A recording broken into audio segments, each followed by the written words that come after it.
দই জমবে না মানে দইয়ের ভাব জমবে। যাদের হাতে কখনো কোনো দিনও দই জমেনি তারা চোখ বন্ধ করে অনায়াসে দই বানাতে পারেন, তাও আবার স্টিলের বাটিতে 10 মিনিট হাতে সময় নিয়ে। হ্যালো বন্ধুরা, আসসালামু আলাইকুম। কেমন আছেন সবাই? আশা করি ভালো আছেন। আবার একটা নতুন ভিডিওতে সবাইকে স্বাগতম। কাছের দূরে যে যেখান থেকে আমার ভিডিওটি দেখবেন, আশা করি পুরো ভিডিও সঙ্গেই থাকবেন এবং সুন্দর একটা গঠনমূলক কমেন্ট করবেন। আমি কীভাবে খুব সহজেই বাড়িতেই ঘরোয়া উপকরণ দিয়ে খুবই অল্প সময়ে মিষ্টি দই, আবার তাও আবার স্টিলের বাটিতে বানালাম, সেটাই আজকে আপনাদের সাথে শেয়ার করব। তাহলে চলুন শুরু করা যাক। প্রথমে আমি একটা পাত্রে বেশ কিছুটা দুধ নিয়ে নিয়েছি, আর এটা খুব সুন্দর করে জাল করে নিতে হবে দুধটা অর্ধেক হয়ে যাওয়া পর্যন্ত। আর সেই অবধি দুধটা অনবরত নাড়তে হবে যাতে নিচে থেকে লেগে না যায়। এই দিকে আমি ক্যারামেল তৈরি করব, এর জন্য 2 চামচ পরিমাণ চিনি নিয়ে কড়াইতে খুব সুন্দর করে হাত দিয়ে ছড়িয়ে দিচ্ছি, কারণ এটা নাড়া যাবে না। অন্যদিকে দুধটা আমার জাল হচ্ছে। এরপরেই আমি ক্যারামেলের জন্য কড়াইটা চুলার ওপর বসিয়ে দিয়েছি।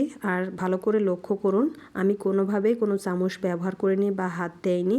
নিজে থেকেই চিনিগুলো গলতে শুরু করেছে এবং সবগুলো এক জায়গায় হয়েছে। এই পর্যায়ে আমি একটা চামচের সাহায্যে খুব সুন্দর করে নেড়ে নিয়েছি।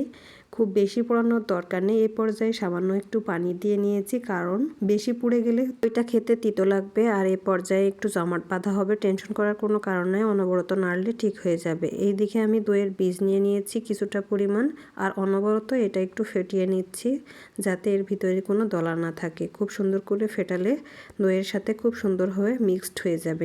ক্যারামেলের সাথে আরও কিছু চিনি দিয়ে মিশিয়ে নিয়েছি। যে যেমন মিষ্টি খেতে পছন্দ করেন তেমনই চিনি দিয়ে নেবেন। আর তারপর জাল করা দুধটা আমি এর ভিতরে মিশিয়ে নিয়েছি, আর দেখতেই পাচ্ছেন কত সুন্দর কালার এসেছে।